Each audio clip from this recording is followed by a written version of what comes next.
Wakalaot mga ka-taker, wakalaot. So, ang topic natin ngayon ay ano ba ang dapat ilagay sa mga ganitong sitwasyon na kapag magsasaka ka ng mahahabang mga kahoy or anything na medyo mahaba at isasakay mo sa iyong sasakyan, ano ba ang dapat mong ilagay sa dulo para mas visible siya sa mga motorista. So, ayun mga ka-taker, shoutout natin si Insan. Ang dapat mong ilagay na mga kulay sa kagaya nito, ang dapat mong ilagay sa dulo nito ay yung mga colored na mga plastic kagaya ng yellow, red, yan, yellow, red, yun. Mas maliwanag po yung kulay yellow tsaka yung kulay red.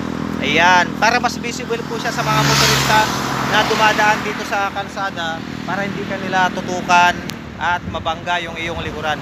So yun lang po yung video natin mga ka-taker. Ang ilalagay nyo po na kulay is kulay yellow, red, orange, basta yung mga visible na mga kulay na plastic. So yun lang yung video natin mga ka-taker. Please subscribe sa ating YouTube channel, ka-taker. Maraming salamat po. Take care, boom.